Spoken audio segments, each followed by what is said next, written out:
शांति। नमस्कार। इस सिर की कीमत कितनी है? कहेंगी बड़ा अटपटा सवाल है। जी हाँ, इस सिर की कीमत कितनी है थोड़ा सा सोचिएगा। अशोक सम्राट कहीं से जा रहे थे। एक भिक्षु सन्यासी नजर आया। वो अपने रथ से उतरे और वहां जाके उनके पैरों में शीश नवाया, अपना माथा टेक दिया। वापस आकर रथ पे बैठ गए। जब सवारी महल में पहुंची तो उनके जो राय बहादुर होते हैं उनमें से एक ने कहा, हुजूर, आपके जैसे महान सम्राट को उस भिक्षु के पैर पे सिर रखना शोभा नहीं देता। ये आपकी शान के खिलाफ है। आपको ऐसा नहीं करना चाहिए। इतनी दुनिया आपको मानती है, इतना सम्मान करती है। अशोक चुप रह गए, कुछ नहीं कहा। लेकिन उन्हें तो बहुत समझदार थी, तभी तो सम्राट बने थे।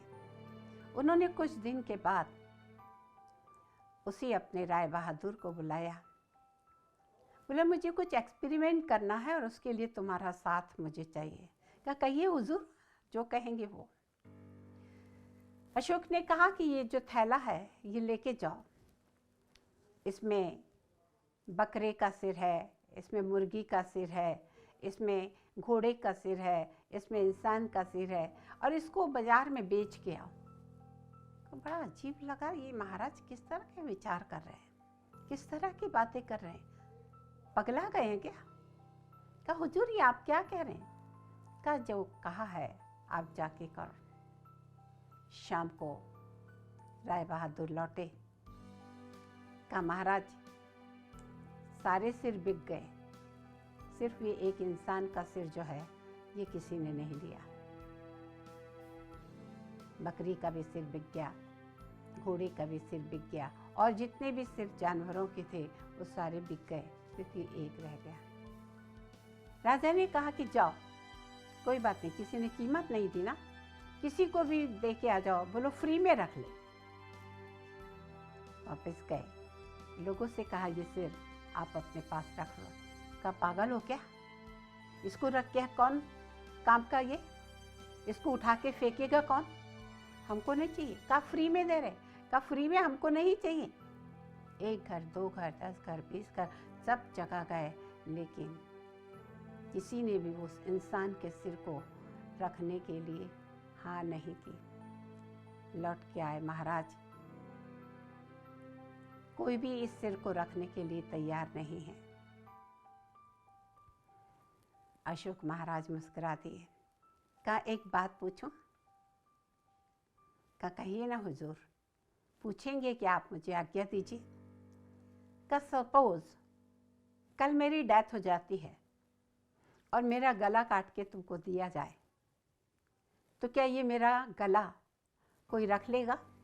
ये सिर मेरा रख लेगा? कहा, हुजूर ऐसी अपशगुन की बातें मत करिए, आप ऐसी बात क्यों कह रहे हैं? कहा, नहीं, मैं सीरियसली पूछ रहा हूँ। अगर कल को मेरी मौत होती है, ना भी हो, और मैं गला काट के कहूँ कि ये गला लेके जाओ और किसी को भी दे आना कि महाराज सम्राट का है, तो क्या कोई रखेगा? कहा, हुजूर गुस्ताखी माफ़ करें, कोई नहीं रखेगा। तब अशोक ने कहा, फिर तुम्हें जब इस सिर की कोई कीमत ही नहीं है, भले सम्राट का सिर है या किसी का भी, कोई मनुष्य का सिर नहीं बिकी, और तुम कह रहे हो कि मेरे भी इस सिर को कोई नहीं रखेगा, तो इस सिर की कीमत क्या हो? तो अगर जीते जी मैंने उस भिक्षु के पैर पे अपना सिर रख दिया तो उसमें मेरा क्या चला गया?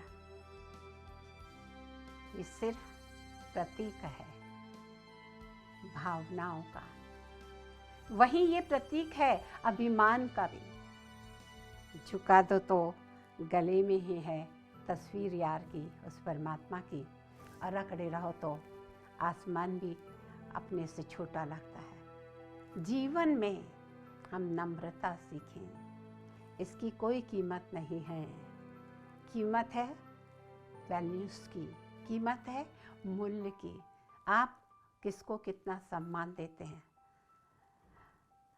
राजा हो, फ़कीर हो, गरीब हो, अमीर हो, लेकिन जिसके जीवन में नम्रता है वो जीवन में ज़रूर आगे बढ़ता है। सम्राट कितनी बड़ी बात कह गए। आज इंसान हर जगह मैं क्यों झुकूं? मैं कायर हूँ क्या? मैं कमज़ोर हूँ क्या? मैं उससे कम हूँ क्या? मेरी कोई इज्जत नहीं है क्या? कायर लोग सिर झुकाते हैं।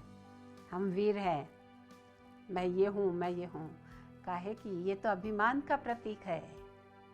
ये सिर को अभिमान का प्रतीक नहीं बनाइए।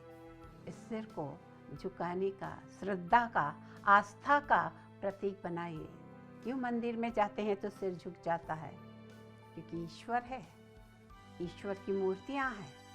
तो इंसान के सामने झुक जाए तो क्या फ़र्क पड़ता है? क्योंकि सारे इंसान ही तो ईश्वर की संतान हैं। हम सब के अंदर कहीं ना कहीं आत्मा में देवत्व छुपा हुआ है। हर एक आत्मा देवत्व में कहीं ना कहीं लिपटी हुई है। भले ही हम भूल गए कि हम कौन हैं, लेकिन हैं तो ईश्वर की संतान।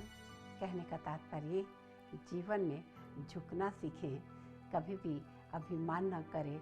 अभिमान इंसान को दुख की तरफ देखता है, जबकि अगर आपके जीवन में निर्माणता है तो वह हजारों के बीच आपकी इज्जत करवा देता है। आशा है आप हमारे आशय को समझ गए होंगे। नमस्कार, ओम शांति।